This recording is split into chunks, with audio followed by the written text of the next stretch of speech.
Всем привет! Сегодня я буду готовить домашние конфеты «Коровка». Понадобится мне для них сахар, молоко, сливочное масло и лимонная кислота. Молоко мы отправляем в сотейник с толстым дном. Молоко желательно брать самое-самое жирное, которое найдете. Вот у меня домашнее, я не знаю, какая именно жирность, но его видно, у него даже кусочки масла плавают, вот настолько жирное. Если нет такого жирного, можно взять сливки. Теперь доводим это все до кипения на большом огне. Молоко закипело, добавляем сюда сахар. Еще раз доводим до кипения. Сахар должен раствориться. Закипело, огонь уменьшаем, добавляем сливочное масло. Еще раз доводим до кипения и уже провариваем примерно минут 5, чтобы все это хорошенько соединилось. Обязательно помешиваем. От плиты лучше не отходить. Теперь добавляем лимонку.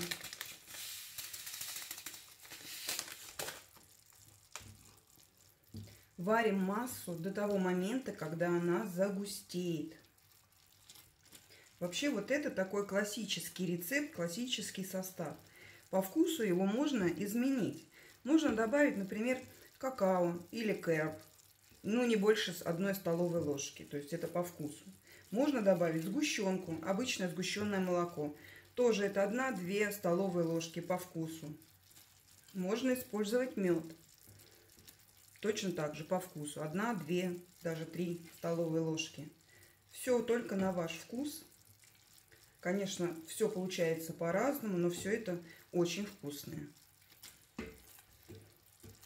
Ждем, когда масса загустеет и изменит цвет.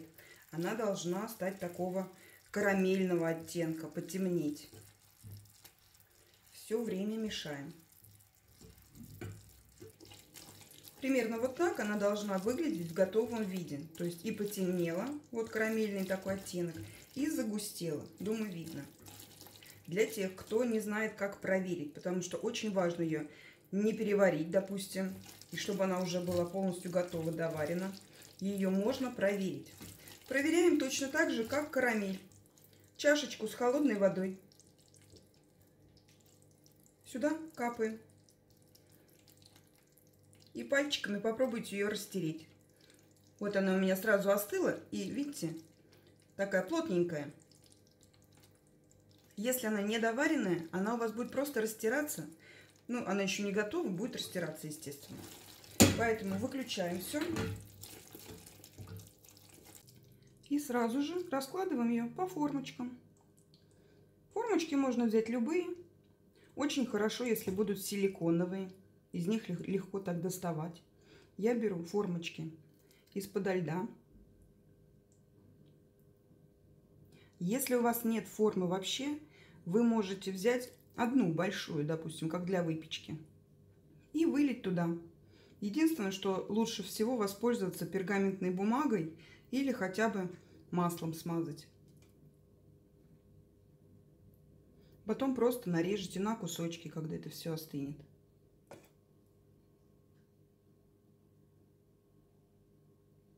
Теперь даем конфетам полностью остыть, а после этого отправляем либо в холодильник, либо в морозилку, чтобы они уже затвердели. Примерно 2-3 часа понадобится. Теперь конфеты можно доставать.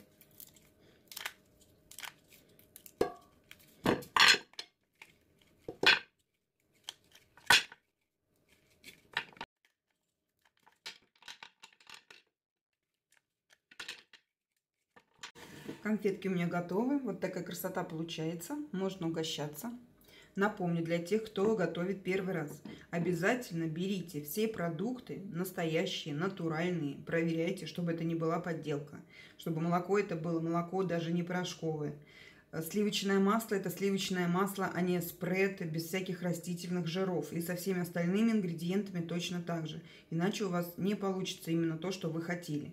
И когда будете варить, нельзя не доварить или переварить. Поэтому очень внимательно, вот как я говорила, проверять вот такой капелькой в водичке. То есть минут 15 проварили и уже начинайте проверять. Потому что если не доварятся, они у вас так не затвердеют. А если переварятся, они станут более такие, ну, как ириски или как карамель. Обязательно попробуйте, это действительно очень вкусно и несложно. Всем спасибо и приятного аппетита. Пока-пока.